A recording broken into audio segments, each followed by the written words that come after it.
Môžeme, hej? Takže dobrý deň. Tuto s kolegyňou Báškou sme prišli, aby sme ukázali niečo o práci záchranárov a o poskytovaní prvej pomoci. Chcem sa opýtať, či niekto už má skúsenosť s tým, že by poskytoval prvú pomoc, alebo že by jemu bola poskytovaná prvá pomoc. Nech sa páči tam.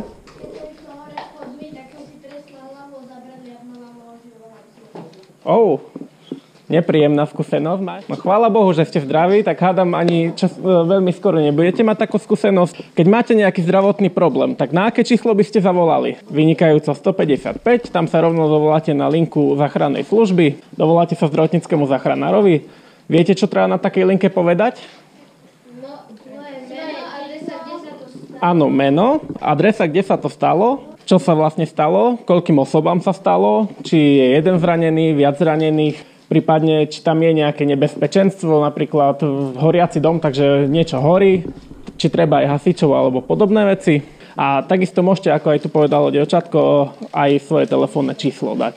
Aj keď oni by ho mali po správnosti už vidieť v tom svojom systéme, na ktorý voláte. Nech sa páči. Hej. To musí byť nepríjemné. Dobre, čiže povedali sme si, na aké číslo zavoláte. Kedy zavoláte, tak keď máte nejaký zdravotný problém, s ktorým si neviete rady. Teraz sa vás opýtam, či viete, ako by ste zistili, že táto tu osoba, ktorá leží, potrebuje pomoc? Áno, zistíte najprv, či je pri vedomí. A to zrobíte ako? Oslovíte ho. Haló, páne, počujeme sa? Keď nereaguje, tak nemusí potrebovať nutne pomoc, môže byť iba hluchý, tak ním zatrasiete. Haló, páne, počujeme sa? Stále nereaguje. A keď nereaguje ani na to zatrasenie, oslovenie, skúsite ešte bolestivý podnet. Môžete ho štipnúť do ucha, môžete ho stlačiť tu do trapézu, môžete si to vyskúšať na sebe, je to dosť bolestivé. Ak je niekto v poruche vedomia, tak ho to veľmi rýchlo preberie. Ak zistíte, že je v bezvedomí, potom musíte zistiť, ako ste povedali vy, či bije srdce, alebo či dýcha. Vie niekto povedať, ako by ste to zistili? Nech sa páči. Vynikajúco, poď kľudne ukázať nám. Tu z tejto nech vidia aj spolutáborníci. Áno, super. Tak, vynikajúco, presne. Takzvané vidím, cítim, počujem, musíte zakloniť hlavu, tým uvoľníte dýchacie cesty. Tým, že sa nakloníte, ešte môžete dať ruku takto na hrudník a vidíte, či sa zdvíha vaša ruka, cítite, či vlastne dýcha na vás a počujete, či vám funí do ucha. Čiže takto zistíte, či dýcha. Keď dýcha, tak je to super. Vtedy tú osobu dáte do bočnej stabilizovanej polohy. Je nejaký dobrovoľník, kto by sa chcel? Kľudne, nech sa páči. Môžete si ľahnúť vedľa neho. Dobre. Tak nech sa páči, podám ukázať, keď vieš.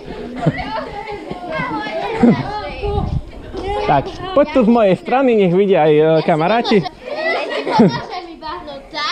Tak dáš nohu. Tak, dobre. A ruku. No, rozmýšľaj a povedz. No, tak. Cvičíme trošku. Je na to taká pomôcka. Tej osobe môžete dať ruku tak, že bolí ma zub. Tak si daj ruku tu, lebo ju bolí zub.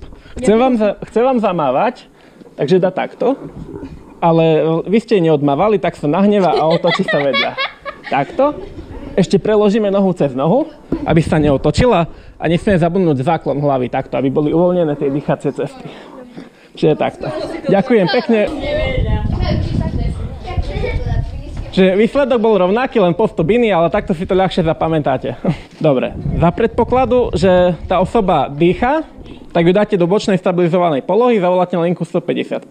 Ako sme si už povedali, poviete všetky informácie, ktoré viete o nej, o sebe, o mieste, kde sa nachádzate. Ak tá osoba náhodou nedýcha, vtedy robíme čo? Kto mi povie? Nech sa páči. Áno, dá sa povedať, že bijeme do srdca, alebo odbornejšie, že ho resuscitujeme, oživujeme. Čiže zistíme, že takáto osoba tu je v bezvedomí a nedýcha, ani po zaklone hlavy. Zavoláme linku 155, to je dôležité, čo najskôr zavolať záchranku, aby čo najskôr vedeli o vás záchranári, aby mohli čo najskôr prísť a pomôcť tej osobe a vtedy vy vlastne začnete s tou resuscitáciou. Tá vyzerá tak, že vlastne dáte dominantnú ruku pred seba, čiže keď ste praváci pravú, keď ste ľaváci ľavú, prepletiete prsty a hranou dlane stlačate optický stred hrudníka, alebo sa zvyklo hovoriť kedysi, že medzi stred prstných bradaviek. Čiže takto dáte ruky a stlačate hrudník. Zhruba na 5 až 6 cm. Vlastne to stlačanie by malo byť do hĺbky 5 až 6 cm, čo je zhruba ako krabička tic-tacu. Čo je dosť hlboko a malo by to byť v rytme 100 až 120 stlačení za minútu, čiže veľmi, veľmi rýchlo. Vie mi niekto povedať, ako by ste si ten rytmus udržali, tých 100 až 120? Nech sa páči. Áno, napríklad pesničkou. Viete ako? Rolničky, Jingle Bells. Dokonca takto vám to môžem pustiť cez telefón aspoň, taký výber tých pesničiek, vďaka ktorým by ste to mohli zvládnuť. Čiže to sú pesničky, vďaka ktorým si udržíte tu ten rytmus.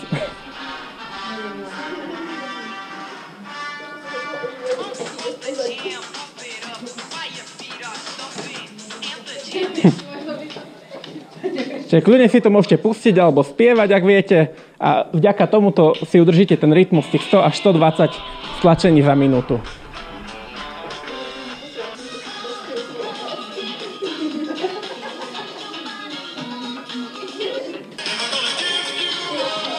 Keď zistíte, že ten človek nedýcha, nebije mu srdce, to, že mu nebije srdce, zistíte tým, že nedýcha, lebo keď nedýcha, tak nebude byť ani to srdce. Nemusíte hmatať karotidy, ako vo filmoch vidíte, že chytajú pulzy a podobne. To akurát mete ľudí. Čiže keď zistíte, že ten človek dýcha, je to fajn. Keď nedýcha, nebije mu srdce, stlačate ten hrudník. Viete, v akom pomere stlačania a dýchania z úst do úst budete? Často sa to hovorí, 30 stlačení a 2 vdychy. To sa odporúča, keď tú osobu poznáte, keď ste nejaký jej známy. Ak náhodou vidíte osobu niekde, ktorej prestalo byť srdce niekde vonku v prírode, nepoznáte ju, dýchať nemusíte. Stačí úplne, že budete stlačať ten hrudník. To úplne stačí, aby tá okysličená krv, ktorá už v tele je, prúdila aj do mozgu, aby vlastne ten človek mohol fungovať ďalej bez nejakého deficitu. Čiže ak tú osobu nepoznáte, alebo má nejak nečistené ústa, zvratky, čokoľvek, dýchať nemusíte, stačí stlačať ten hrudník. A budete ho stlačať v tom pomere 100 až 120 stlačení za minútu, až kým nepríde sanitka alebo vás niekto nevystrieda. Vie mi niekto povedať, čo je prístroj AED? Stretol sa niekto s týmto pojmom už? Nech sa páči. Automatický externý defibrilátor, ale áno, to je v pohode. Je to taká malá vecička, bohužiaľ ju tu nemáme, ale mali sme aj taký tréningový model. Je to taká malá skrinka, môžete ju vidieť na miestach, kde sa často stretáva väčšie množstvo ľudí, čiže školy, univerzity, vlakové stanice, autobusové stanice, prípadne horské chaty a letiska. Uvidíte ju v takom boxe, na ňou je také zelené AED. Je to prístroj, keď máte človeka v bezvedomí, treba ho použiť. Nalepíte na ňo podľa návodu od toho prístroja také elektrody a ten prístroj vám povie presne všetko, čo máte robiť, v akom poradí, kedy ho použiť, kedy ho nepoužiť, prečo ho použiť.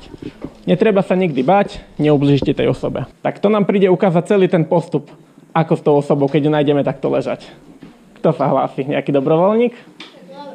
Čiže uvidíme niekoho takto ležať, čo s ním spravíme. Zistíme najprv, či je pri vedomí. A ako to spravíme? Áno, oslovíme, pobucháme. Haló, páne, počujeme sa. Zatiaľ nereaguje. Čo teraz? Zistíme, že či dýcha? Ešte môžeme skúsiť bolestivý podnet.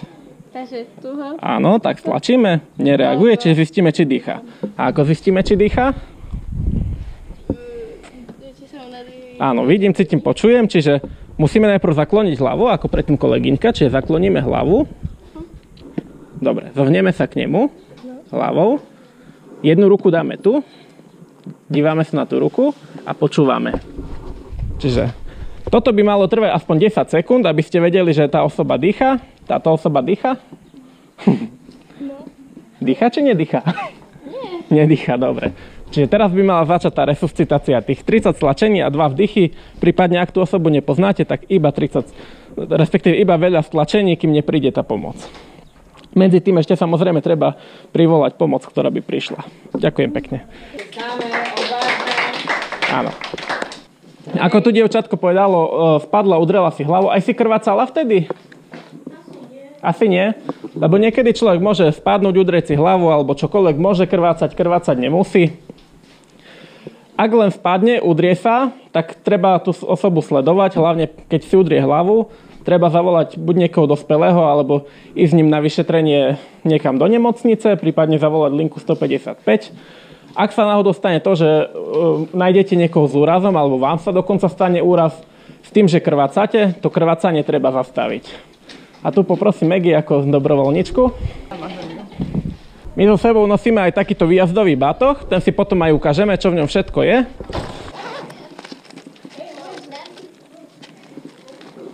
Čiže keď uvidíme niekoho, kto je takto zranený, vyzerá ako, že odpadne ako tuto Maggie, tak vtedy treba tú osobu posadiť na zem, sadnite si slečna, nie že mi tu odpadnete. A treba to krvácanie zastaviť. To krvácanie sa najlepšie zastaví tým, že pritlačíte takto obväz. Keď je menšia ranka, stačí takto jeden. Keď je väčšia, tak dáme ďalší. Neodjedaj si krv. Čiže takto zatlačíme takýmto obväzom tlakovým na tú ranu. A potom, ďakujem, že spolupracuješ, potom to ešte previažeme. Tak a tlačíme na ten obväz, keď je to takto na končatine, ako má Maggie, rana, tak tú končatinu zdvihneme nad úroveň srdca, čiže nejak takto, aby sa to krvácanie spomalilo, prípadne zastavilo úplne. Keby sa náhodou stalo to, že to stále presakuje, nikdy nedávate ten obväz dole, spravíte len to, že dáte ďalšiu vrstvu. Čiže keby to presakovalo, prosím. Čiže keď sa náhodou stane to, že to začne takto ďalej krvácať, znova naložíte ďalšiu vrstvu. Čiže dáte takto a viažete ďalej potom. A znova vždycky pridáte len ďalšiu vrstvu, nikdy nedávate dole. Čiže takto a potom s týmto už viete ísť na vyšetrenie do nemocnice. Ďakujem ti pekne, Maggie. Ak nemáte náhodou pri sebe obväz nejaký alebo lekárničku, stačí úplne nejaké tričko, bundu, zošúchať tričko, tlačiť na tú ranu, dať ju nad úroveň srdca, čo najskôr zavolať pomoc. Ak sa náhodou stane to, že spadnete tak škaredo, že si niečo zlomíte, tak treba tú končatinu, ktorú si zlomíte, znehybniť. Ak ide o hornú končatinu, môžete použiť buď takúto trojrohú šatku, pár ich tu tiež máme, sú v každej lekárničke, určite aj tu nejaké máte. Tá sa rozbalí, do toho si dáte ruku. Je nejaký dobrovoľník, čo chce? Nech sa páči, kľudne. Kto bol prvý, asi tu. Dobre, čiže táto ruka bude zlomená. Trošku vietor nám to komplikuje, ale nevadí. Keď ťa môžem poprosiť.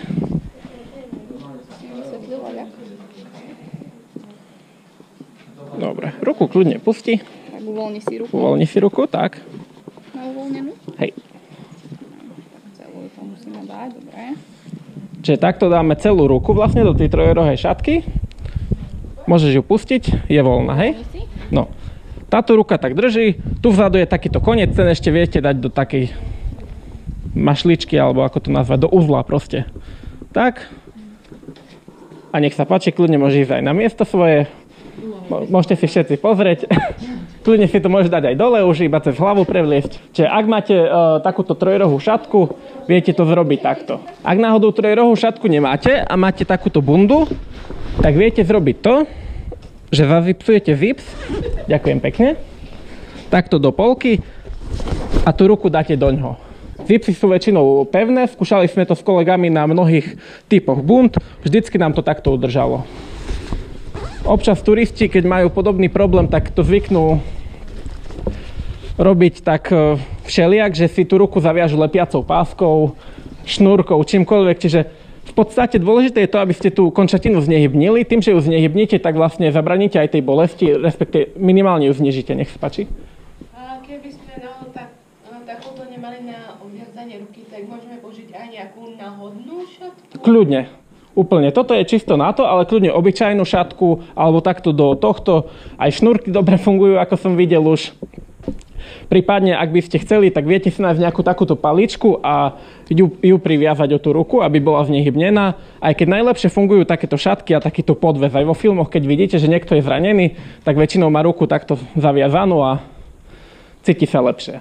Ak sa náhodou stane, že máte zlomenú dolnú končatinu, čiže nohu, takisto vieme fungovať s tým, že buď k nej dáte nejakú dláhu, ktorú majú občas turisti pri sebe. Väčšinou turisti v horách zvyknú takéto dlahy. Tá sa vytvaruje podľa končatiny presne. Môžete si nechať kolovať, tu je vlastne aj obrázok. Tá sa vytvaruje okolo tej končatiny a priviaže sa zase iba obväzom, prípadne leukoplastom, alebo čo máte v ponuke. Môžete podať vlastne konárik k tej nohe, priviazať ho s tým, alebo viete priviazať tú zdravú končatinu k tej chorej, spolu ich zviazať, lebo osoba, čo má zlomenú nohu, asi veľmi chodiť nebude, privolať pomoc a v podstate potom už príde niekto, kto vám pomôže s tou osobou. Ak sa náhodou stane to, že si zlomíte prst, alebo že vás ukusí kôň, alebo podobne, určite sa to už niekomu stalo, tak viete zrobiť to, že vlastne buď dáte nejakú paličku alebo niečo okolo toho prstu a priviažete to spolu, prípadne dva prsty choríku zdravému, takto ich spolu zviažete, sú znehybnené a viete ich trošku zachladiť potom nejakým ľadom alebo niečím. Môžete si pozrieť tento náš bátok, čo všetko obsahuje. A čo je to? To sú vlastne vzduchovody. Keď je niekto v bezvedomí, dá sa mu takýto vzduchovod, aby sa nemusela držať zaklonená tá hlava, aby sa vedeli robiť ďalšie veci. To je vlastne taký kontajner na ihly použité. Tu sú väčšinou ihly, keď picháme. Kľudne, nech sa páči, všetci si pozrite všetko. Toto je vlastne samorozpínací vák. My záchranári nestlačame, teda nedýchame z úst do úst, ale my dýchame za pomoci takéhoto váku. To sa mi zdá, že už som to videla, keď to bolo v škole. Hej, môže byť. Čiže takto sa dá taký filter, áno. My nedýchame z úst do úst, ale my takýmto vákom. Kľudne si vyskúšajte. Toto je izotermická folia, to kľudne otvor a uvidíš. To je na človeka, keď je napríklad podchladený alebo je mu zima, tak vďaka tomu nestráca teplo. Ho obaliča. Presne tak. Hej, no také boli k dispozícii. Kľudne celé takto. Otvor. Môžete mať taký. Počkaj. Nech sa páči. Ktorá chcete? Aby trebalo šare, aby sa už nebala. A to je také, že dáš to na telo človeka, že aby neutekalo telo. Presne tak. Čiže kľudne sa s tým zaobalte. Zaobalíme dejky. Nie! Alebo takéto sačky na zvracanie, keď je niekomu zle, tak do toho sa zvracia. Máme pri sebe aj takýto pôrodný balíček. To je tá krv. Čiže keď príde babetko na svet, tak máme takýto pôrodný balíček. Tu sú aj znázornené obrázky. Toto je pre mamičku, toto je pre dieťatko. Počkaj, to keby náhodou niekde začala rodiť. Áno, áno. Čiže tu je... Áno? Kľudne, nech sa páči. Vyberieme si tento glukomer. Čo je toto? To je glukomer, to zmerá cukor, toto je taký prúžok. Toto dáte dovnútra. Však spichnete najprv vy mne. Čo? Najprv môžete vy mne pichnúť. Mne sa nebude. Nie, tam to nevyberaj. Tam... To už je použité. Hej. Čiže týmto tu, to je alkoholový tampon, treba dezinfikovať miesto, kde? Najideálnejšie, keď picháte túto do malička. Kto chce? Ty. No ja si sám nebudem, však odpadnem, to nech sa páči. Nebojte sa. No jasne. Hlavne žite. Skúsim. Hlavne dýchajte z hlboko. Preboha. Dobre, stačí? Dobre. A keď niekto Teraz má, toto otvoriť. A keď niekomu sa nepáči, ako... Priložiť to takto z hora k môjmu prstu. Z krvi. Tak sa nepozerajte. Tak sa nemá pozerať. Teraz to pichlo. Teraz to utrieť týmto tu čistým. Bolí? Takto. Ne, nebolí. Teraz trošku vytlačiť, lebo málo krvi ide. Tak to nerobím. Už vám nejde krv. Som sa tak zľakol, že ani sa... Môj brat by ani trošku nedal. Takže Tak. máte to ešte dobré. Zdenka, aj ty dávaš? Tak? Ja neviem, To- keď chcete veľmi. Môžem týmto, či nový musíme? Kľudne novým. Dobre. Cukor mám 6, to je dobré. Megy ideme robiť. Tak, super. Koľko Megy si dal krv? Nebojte, ja nebudem. No dúfame. Neboli to. No, spýtaj sa Megy. 6,6, parádny máš. A aký je už vysoký alebo nízky? To záleží na tom, či sa to robí na lačno alebo po jedle. Na lačno je vysoký, keď máte takže zhruba 8-10. Nič necítiš? Trošku také pichnutie, ja keď včela zrobí pich. No toto včela robí väčšie.